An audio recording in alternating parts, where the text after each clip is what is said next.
Hello and welcome to The Chart Show. I'm Victoria Scholar, and each week I'll be sharing my analysis on three key stories that are getting a lot of interest among investors. I'll be breaking them down not just from a fundamental perspective, but with technical analysis on the charts as well. This week's three charts are Unilever, Goldman Sachs, and Activision Blizzard. Unilever was at the bottom of the FTSE 100 on Monday, while GSK was trading at the top after Unilever's CEO said that GSK's consumer arm would be a, quote, strong strategic fit. He also said the deal would be attractive to shareholders.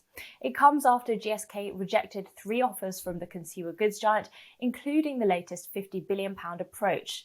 £7 billion were wiped off Unilever's market cap. It's understood that GSK, almost a third of which is owned by Pfizer, is looking for a bid somewhere closer to £60 billion.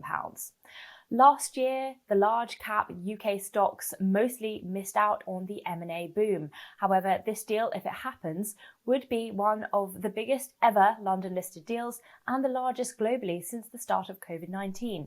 Proponents of the tie-up suggest there are some attractive potential synergies between GSK's consumer health brands and Unilever's beauty and personal care business, which has suffered a slowdown during the pandemic. Let's take a look now at the chart, because after the sharp gap lower on Monday, shares slumped another 3% on Tuesday. Shares have shed nearly 30% since the high in October. Unilever has been trading in a descending trend line with lower lows and lower highs since price action started to turn bearish in October of 2020. This week's price action saw the stock push below major support at the trough from February of 2021 at around 37.23, which has now turned into key resistance. In terms of key levels to watch, the next significant support level is at 35, with a break below potentially paving the way for further declines.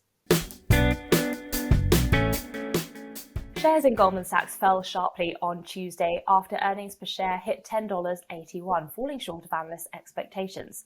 The results were dragged down by a disappointing performance in equity trading, which saw an 11% drop in revenues to $2.12 billion, while global markets more broadly fell 7% year on year. Investors shrugged off a strong performance in the investment bank, with revenue up 45% after a strong year for M&A. Its consumer and wealth management division was another bright spot, with revenues up nearly 20%. This earnings season is proving to be more challenging than anticipated for the Wall Street giants.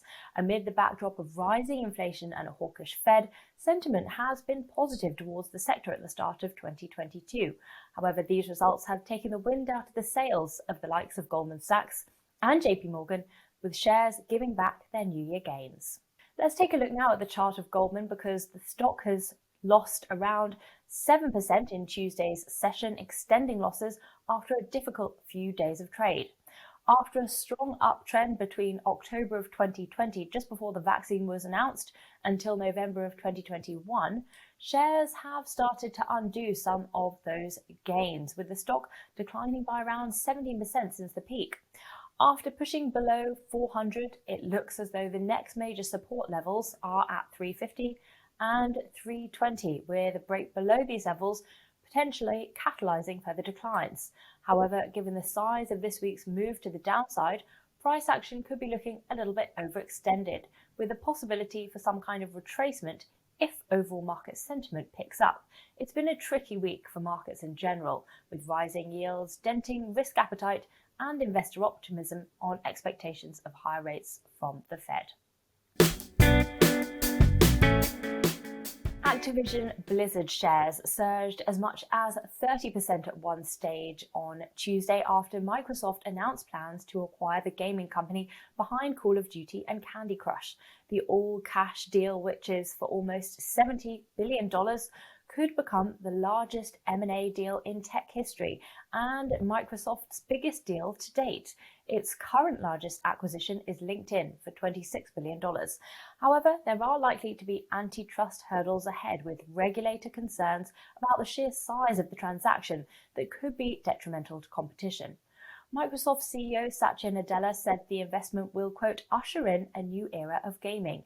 He also said gaming is the most dynamic and exciting category in entertainment and will play a key role in the development of metaverse platforms. Let's take a look at the chart of Activision. Before this week's jump, shares shed almost 40% from the February peak until the December trough.